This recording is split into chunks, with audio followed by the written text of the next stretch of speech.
자, 이번에는 물질의 특성 두 번째 시간입니다. 이번에는 용해와 용액에 대해서 먼저 배워볼게요.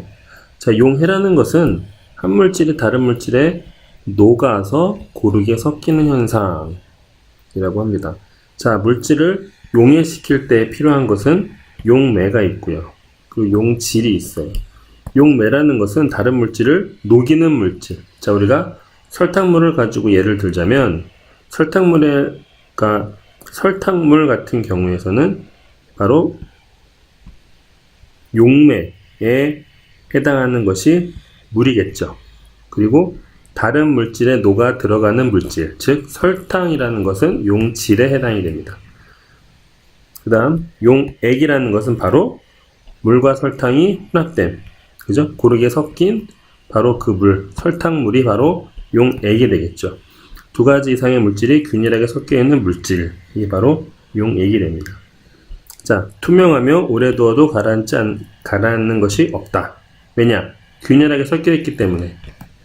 거름종이로 걸러지지 않으며 어느 부분을 취해도 성질이 같다. 그죠? 당연히 균일하기 때문입니다. 그리고 포화 용액이라는 것은 용매의 용질이 최대한 녹아있는 용액. 그래서 설탕물에 설탕이 최대한 많이 녹아있는 용액을 포화 용액이라고 합니다.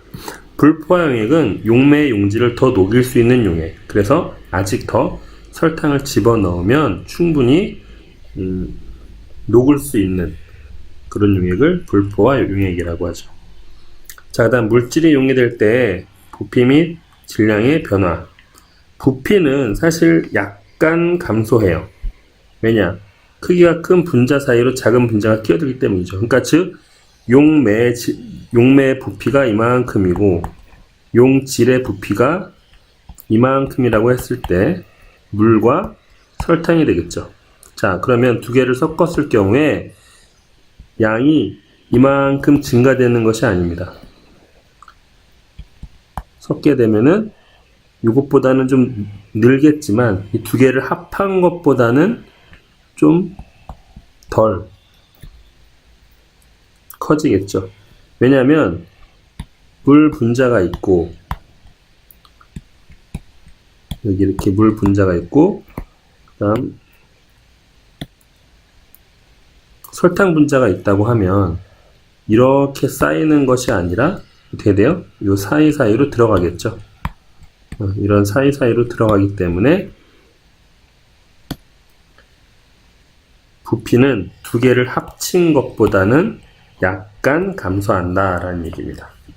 자, 그런데 중요한 게 있죠. 질량의 변화는 당연히 일정합니다.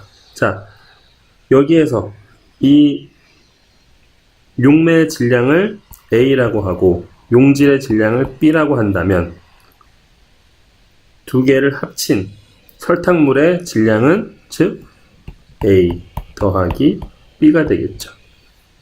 이거는 변하지 않아요.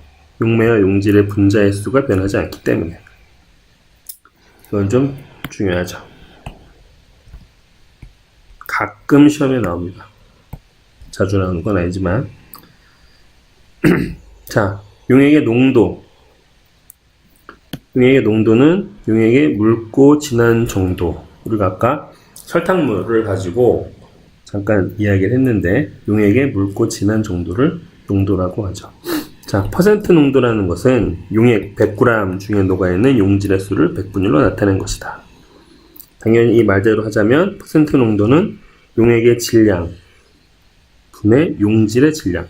이거 중요한 게 뭐냐면 용액의 질량이에요. 보통 이거를 여기 보시면 용매의 질량이라고 생각할 수 있는데 이건 꼭 중요합니다. 용액의 질량이에요.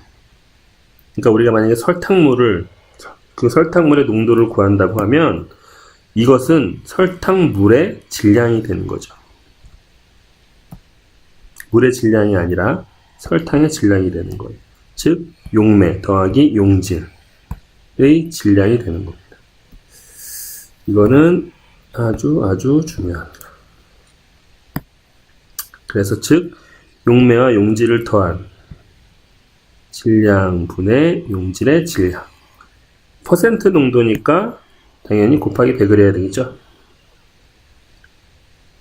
이따가 이제 계산하는 문제가 나오면 한번 같이 계산해 봅시다. 자, 그 다음은 용해도. 일정한 온도에서 용매 100g에 최대한 녹을 수 있는 용질의 g수를 말하는 거죠. 그러니까 우리가 물 100g에 최대한 녹을 수 있는 설탕의 g수가 바로 설탕의 용해도가 되는 거예요. 자, 용해도 곡선상의 용액은 포화 상태이다. 즉, 여기에 나와 있는, 지금 이게 바로 곡선인데, 용해도 곡선인데, 이 용해도의 그 곡선상의 용액은 포화 상태, 이게 바로 포화 상태, 질산칼륨을 녹였을 때, 질산칼륨의 포화 상태를 나타내는 그래프라는 얘기죠. 자, 그 다음에 곡선의 기울기가 클수록 온도 변화에 따른 용해도 차이가 크다라는 얘기죠. 바로 이런 기울기라는 게 바로 이런 거죠. 기울기가 크다라는 건 경사가 큰 거고, 기울기가 작다라는 건 경사가 작은 거. 이렇게 경사가 작은 거를 말하죠. 용액을 냉각시킬 때 석출되는 결정의 양을 알 수 있다. 석출되는 결정의 양은 처음 녹아있던 용질의 양에서 냉각한 온도에서 최대로 녹을 수 있는 용질의 양. 말이 좀 어려운데 중요한 얘기이긴 해요. 이따가 문제를 풀면서 좀 더 자세히 설명해 봅시다. 자, 그 다음 온도와 압력에 따른 용해도. 고체의 용해도는 일반적으로 온도가 높을수록 증가하며 압력의 영향은 거의 받지 않는다. 자, 온도가 높을수록 용해도가 증가한다는 얘기는 뭘까요? 더 많이 녹을 수 있다는 얘기죠. 반면에 기체의 용해도, 기체는 온도가 낮을수록 더 많이 증가해요. 그리고 압력이 클수록 증가한다라는 거죠. 자, 이거는 그냥 시험에 잘 나오진 않는데 한번 봅시다. 기체의 용해도와 관련된 실생활 현상. 탄산 음료병의 마개를 열면 거품이 나온다. 바로 이건 뭘까요? 기체가 탄산이 녹아있다가 마개를 열면 압력이 작아지겠죠. 마개를 여는 순간 압력이 작아지기 때문에 기체의 용해도가 감소해서 탄산이 새어 나오는 거죠. 탁 하고 새어 나오는 거죠. 그 다음, 더운 여름날 어항 속의 물고기가 수면 위로 올라온다. 여름이 되면 온도가 높아지죠. 그래서 액체 속에 그 호수에 있는 연못에 있는 물 속의 온도가 높아지기 때문에 기체의 용해도가 감소하기 때문이죠. 그래서 온도가 높아지면 기체의 용해도는 감소하잖아요. 그죠? 이제 기억하시죠? 자, 5분 체크 들어갑니다.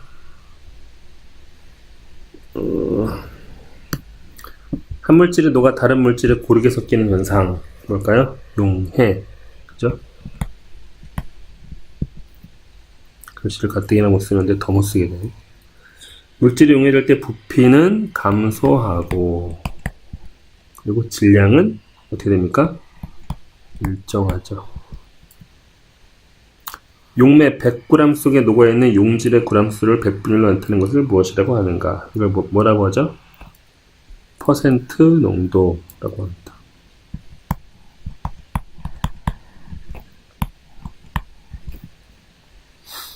일정한 온도에서 용매 100g에 최대한 녹을 수 있는 용질의 g수. 이거는 용해도. 시험에 이렇게 나오지 않아요. 용해도를 구하거나 퍼센트 농도를 구하는 식이 나오지, 그러니까 구하는 값이 나오지, 이렇게 그 단어의 뜻을 물어보는 식으로는 문제가 나오지 않습니다. 5번. 용해도 곡선의 기울기가 큰 물질은 온도에 따른 용해도 차이가 크다. 그죠? 이렇게 곡선의 기울기가 컸을 때에는 온도에 따른, 왜냐면 이 온도가 X축이죠.